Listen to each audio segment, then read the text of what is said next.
together. IPSA. We're not just a name in a directory. Local minds with national synergy. Come on, bienvenue. I hope you enjoy the new music of the IPSA kind of magic theme tune. If you come to any IPSA events, you'll hear it played. And I have to say, I am, as ever, waiting to be enthralled with stories of old from our dear friend Hamish McClay, of course, of Search Convey, Jackie Dyson, friend of the show, consultant of IPSA of Yorkshire Search Agency, and of course Mahesh Karai, Karai Property Searches, an intrepid dancer, I might add. And today we're talking about topics really have led how we got where we are. From different roads, the story continues, and of course the starters of Hamish McClay. Good afternoon to you all. Sunny weather here in Oxfordshire. I trust yours still continues. And of course, many a days of sunshine have we actually sort of seen between us. The three of us from IPSA today that appear. I haven't actually calculated, I haven't put my hours into it, but I know between them, Mahesh and Jackie have actually put in more than 125,000 hours between them. Would you believe it? Would you believe it? When you put it like that, it makes me feel tired. But interesting journeys. I mean, one of the great things that we can all aspire to is that we have our own unique journey in life. And we are the only people that see it from our perspective. Yet we have much to share with others. And particularly when we're looking at this, and hopefully we'll get a few of the others on. We had young Val last week. I mean, she's probably had 135,000 hours herself, taking it, particularly with the time she worked with her dad and got carted off with her dad during school holidays when she was a youngster. But anyway, there are two more stories to unfold today about what brought us here on this particular pathway of working with searches, and particularly, I guess, with IPSA searches. Well, Hamish, do you want to start off, or should I go straight to sweet Jackie? Oh, yeah. Jackie, regale us with stories true. Right. Well, my journey started in 1987. Having been at home for a couple of years with my two girls, who are obviously now grown up, you get yourself into a situation where you're bored.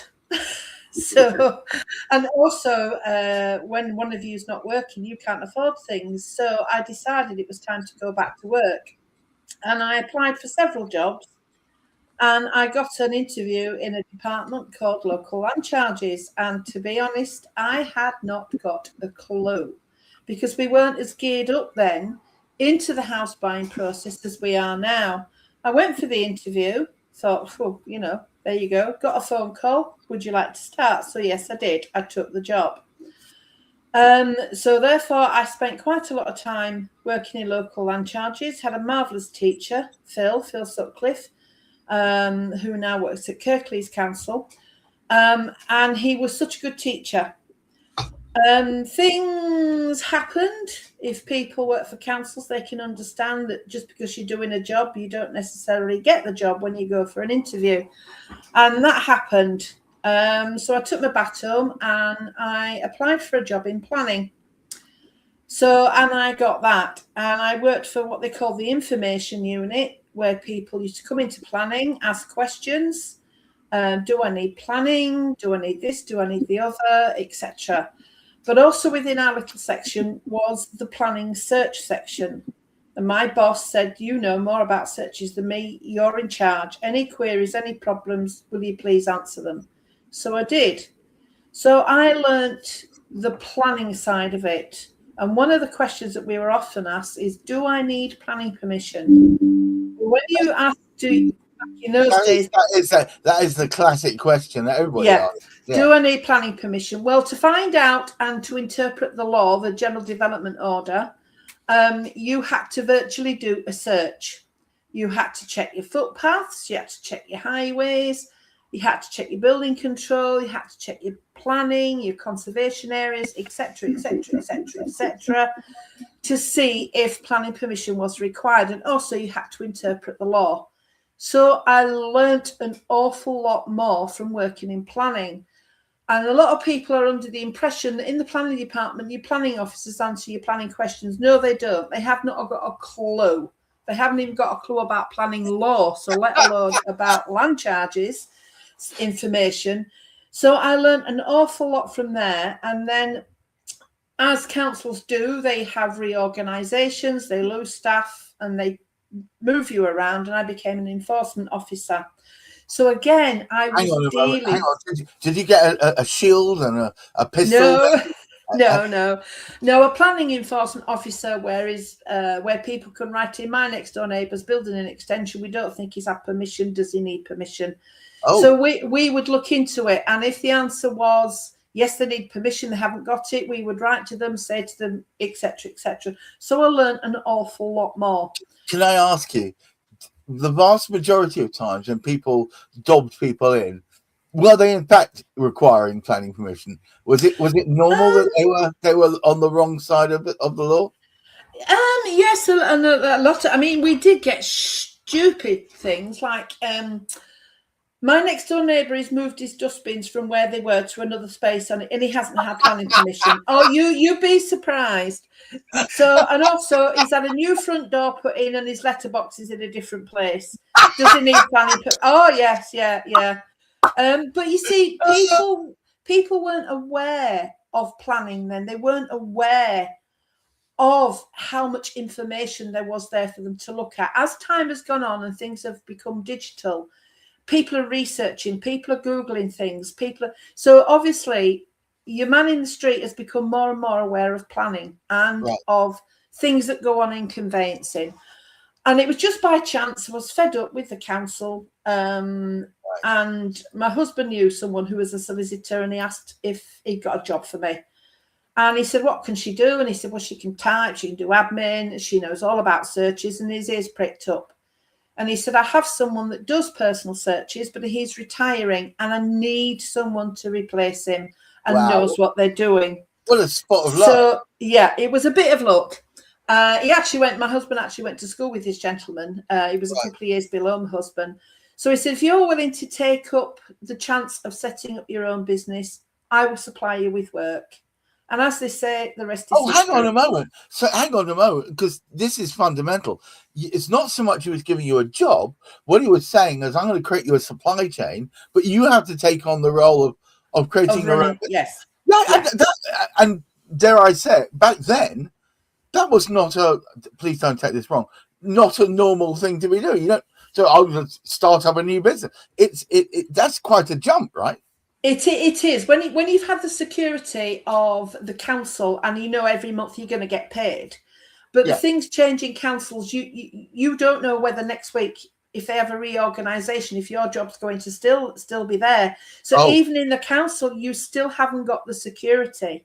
So it's the illusion of the job for life now. Yes, yeah. I mean, Mahesh will know, working for a council, that you know when they have reorganisations, because they've got to save money, that jobs will go. They'll pass on to someone else, or they'll change the title of your job.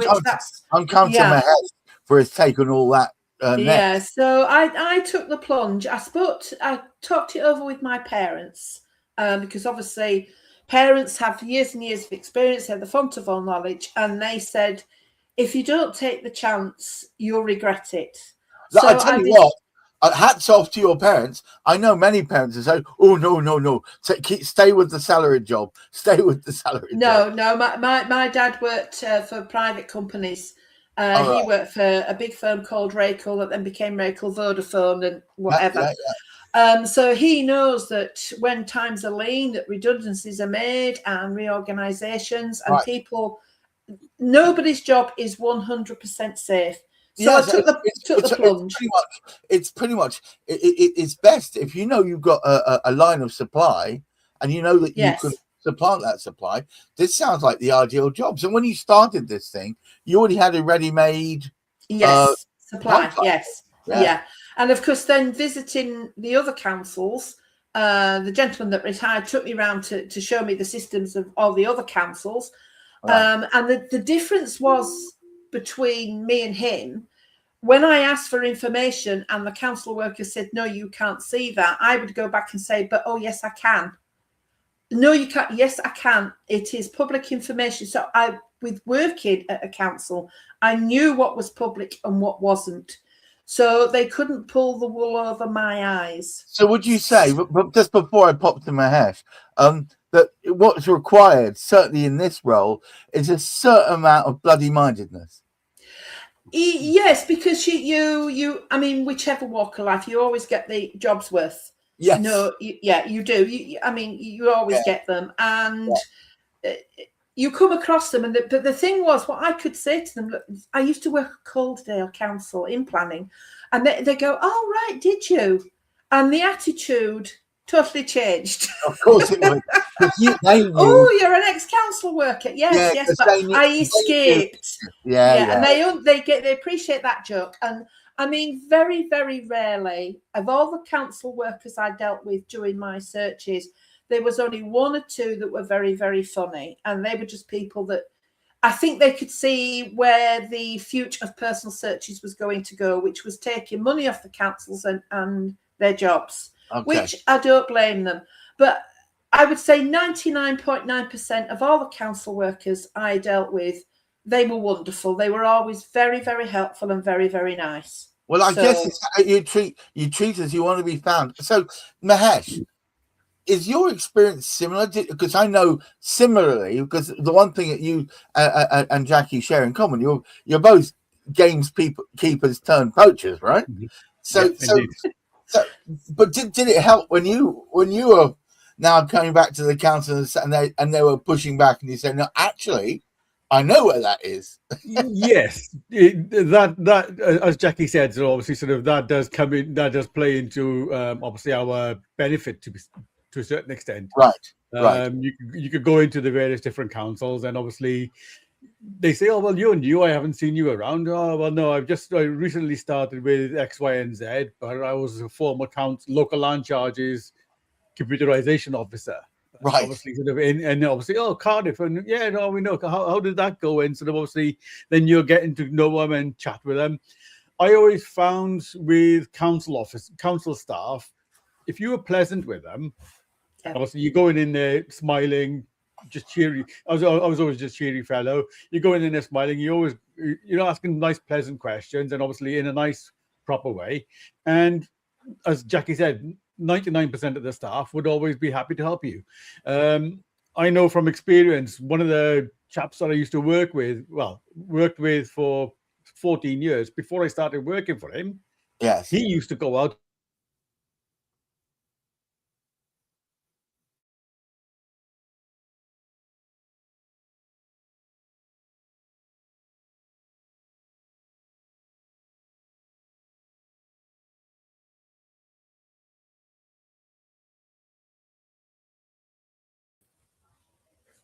I don't know what happened, eh? Are we okay? Yeah. Can you hear me? I'm so sorry. Yeah, no, I can hear you. It just the screen went completely all blank, and it was like I think it's just the iniquities of the modern internet, I'm afraid.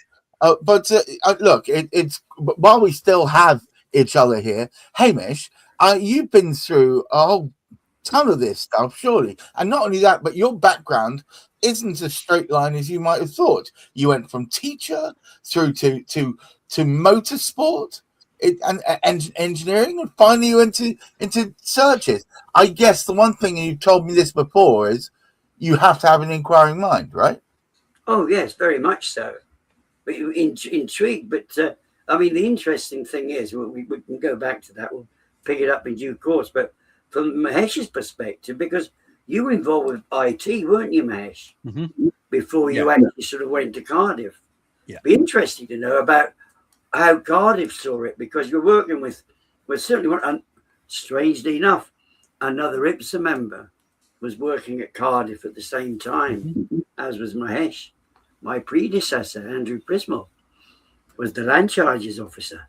So how did that come about, Mahesh? What got you to decide to sort of throw your coat and hat up into the... Well, when I left college, sort of, I did the unusual thing of joining a temp agency, and basically, sort of, I didn't know what I wanted to do with my career, because I left computers in a bit of as a sore subject. Not really wanted to continue with computers. Mahesh, what year was that? Because remember, my background's all computers. I was a Cisco engineer for 19 years, and I came from that. So I want to map. Yeah, I would say I left college in 88. So sort of 88, 89, I was in the middle of deciding what I wanted to do. Stop that right now, Jackie. Right now. I can see her grinning away. Yeah. So 88, 89, I basically joined a temp agency, did 4 different contracts with 4 different companies. And basically, I just wanted to see... But were you keeping away from IT at that stage? Yes, or? yes, completely away from IT. It was more... I was a little bit of computers involved, but obviously more so... I think I went to a architect's firm. I went to an insurance firm. Right. My last job with the temp agency was with Cardiff Council, and I went into the post room to work as a post room clerk. I remember when I was 16, I worked as a post room clerk. Yeah, it's actually a really interesting job, because you constantly see constant flow of things. But what made you want to go from something which is digitization and all that into something that's to do with searching and looking under the covers and trying to find what's really going on? Well, more so, it was sort of obviously because I used to, as part of one of my post-room duties was basically to go into the land charges department itself.